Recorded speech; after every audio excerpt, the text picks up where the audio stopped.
চলো বন্ধুরা, হ্যালো সবাইকে আরেকটা ব্লগে ওয়েলকাম। আর আজকে মুখটা ফেস ওয়াশ করে, মানে এটা দিয়ে ফেস ওয়াশটা করবো। কোথায় গেল ফেস ওয়াশটা?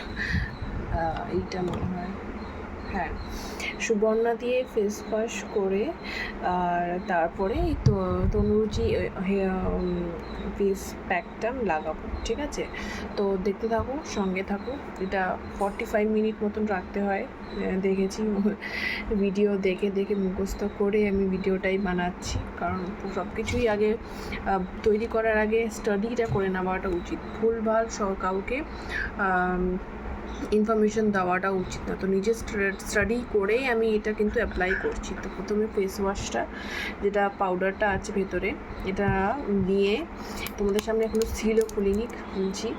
তো এটা প্লেন জাস্ট জলে গুলে নিতে হবে। আমি গুলে তারপরে তোমাদের দেখাচ্ছি।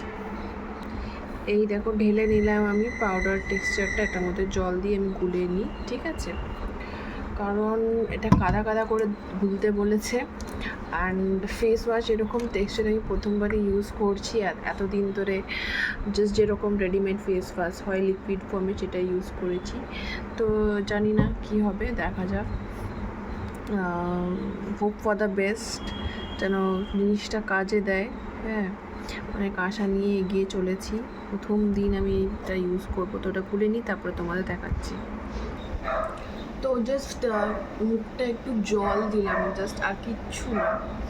আর এই হচ্ছে টেক্সচারটা, কাদা কাদা করে গুলে নিয়েছি। ও মাই গড, বেশি গোলা হয়ে গেছে, প্রথমবার করছি। তো চলো এটাকে অ্যাপ্লাই করা যায়। 3বার নাকি করতে হবে। এটা অ্যাকচুয়ালি ফেস ওয়াশ, ফেস প্যাকের মতন ব্যাপারটা হয়ে গেছে। তাই আমি এটা ফেস ওয়াশ মানে স্ক্রাবার। ঠিক আছে, ফেস স্ক্রাবার। ওকে, তো করে 3বার আমি আসি। চলো তারপরে ফেস প্যাকটা দেখো। ওকে।